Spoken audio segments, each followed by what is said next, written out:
Hey folks, Deano here again. This time, take a look at Kiba Ranger, or as anyone from outside Japan will know him, the White Ranger from Mighty Morphin Power Rangers. Yeah, as with Mighty Morphin Red, Mighty Morphin Green, all the rest of them, this guy was originally in Sentai, which was then had the footage adapted for Power Rangers. And that's pretty much how it's been since the very beginning. They adapt the Japanese suits and very often footage of everything apart from the actual civilian modes, and basically make a show out of it. Even stranger is, back in the Mighty Morphin days, they adapted this guy as a replacement to the Green Ranger, because, spoilers, in Japan he died, and they ran out of footage in Zyuranger. So they got a suit from a completely different show, along with the Thunderzords. The Thunderzords and the White Ranger were part of the next Sentai season, known as Dai Ranger in Japan. So if it looks a bit sloppy in season 2 of Power Rangers Mighty Morphin, that's why. Because they were literally chopping together footage of a completely different show and then splicing in Mighty Morphin suits every so often. Which is why at the start you barely ever see the White Ranger with the rest of the team, if you notice. But yeah, enough about the waffling history of Power Rangers. Let's take a look at this guy, shall we? Or better yet, his box. So this guy was a web exclusive, hence why there's no window for the box. Decent enough packaging.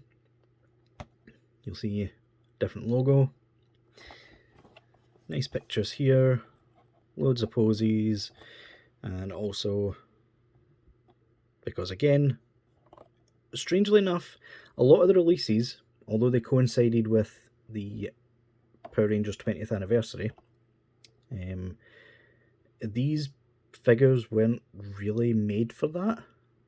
They were actually made in conjunction with Akiba Ranger, which was a parody of Sentai at the time it was going.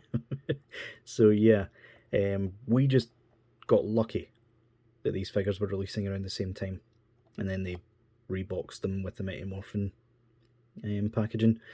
I didn't. I got the Japanese stuff because I hated waiting back then, but now it's just way too expensive to do that.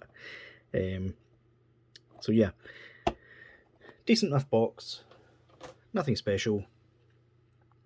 Now, the one difference this guy has from Green and Red is that he has a disturbing lack of accessories. So, in the box, he comes with a pair of fists on. And that's it. He has a gripping hand for Saba, and a sort of open posy hand, I suppose. And apart from that, yeah, that's all the hands he came with, which was bizarre for the time. Not so much now. But yeah, in terms of Saba, very nicely painted for the size of it. You can see the Tiger Coin logo on either side, the blade here, and the extending bit. This does come apart because you also come with a version with the blade sheathed, I suppose you could call it. And that then just fits in instead. So you can see the differences here. One sheathed, one is elongated, and that's basically just so that he can fit in the holster, which he does quite nicely. You just fit that through there. Try not to get it completely wrong. And pop it on like that. And yeah, it does the job very nicely. So yeah, you will notice the entire figure is in a rather nice pearlescent sort of paint coating, which is really nice to look at. It really glistens in any sort of light. If you're wondering, he looks a little bit small. That's because he is ever so slightly smaller than the Zoo Rangers. I'm definitely going to have to change my camera white balance because he's coming up blue. But yeah, in Die Ranger, the White Ranger was actually played by a kid, so they kept him ever so slightly smaller than the rest of them, even when he was morphed. And of course, Tamashii, ever the sticklers for accuracy, translated that to figure form, which means he's always going to be just that tad bit smaller if you've got them standing up. But most of the time you'll have them in poses anyway, so it won't really matter. His hands, I am remembering, are a bit of a pain in the backside to get on there. So yeah, let's take Saba back out the sheath so that we can look at the details. Oh, and before I forget, there's that Akiba Ranger coin that can fit in here. I will not be doing that because the chances of me scratching the paint this late on in the figure's life are very high. So let's just leave that as it is, shall we? So yeah, this figure just shines like everywhere. I will say the helmet does look slightly elongated compared to what it really should be. Or maybe it was just the American footage that was off at the time. But yeah, the entire figure has really good paint apps on it. You've got this nice pearlescent coating on all the white parts, so that it doesn't just look white. The golds are a nice semi-metallic sort of gold colour, so they sheen as well. And the black is a nice matte black to contrast with the rest of it. But yeah, because of the armour, he doesn't look quite as skinny as the rest of the Figuarts Sentai / Power Rangers figures did, but he's still a little bit lanky. Let's be honest. The armour piece actually looks like armour, as opposed to the actual suit, which was, I believe, just a bit of leather. So yeah, but it looks really good. Like, honestly, I can't fault the design of this figure. That's the one thing I don't think Lightning Collection will ever do, is that level of detail. But then, they haven't announced a White Ranger yet, so fingers crossed. Lightning Collection's White Ranger was literally the first figure they ever released, so we can but hope that they'll have updated him with time.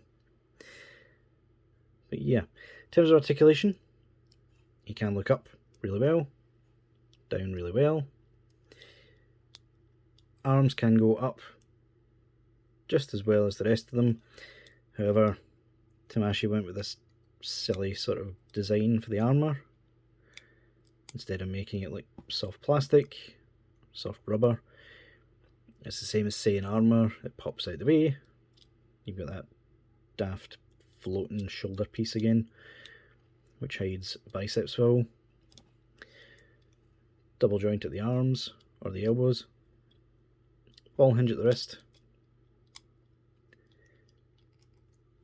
Waist and ab articulation, again, good going forward.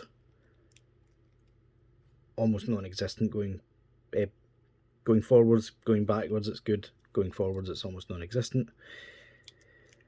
Do you have waist swivel? Old school pull down hips.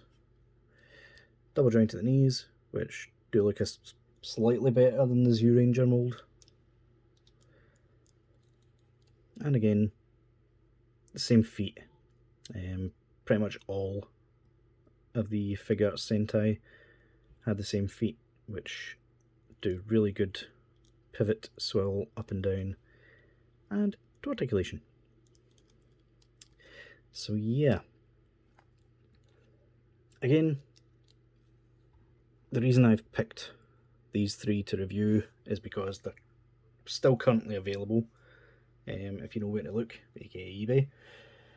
And if you are a stickler for Figuarts, then these will be the ones to go for.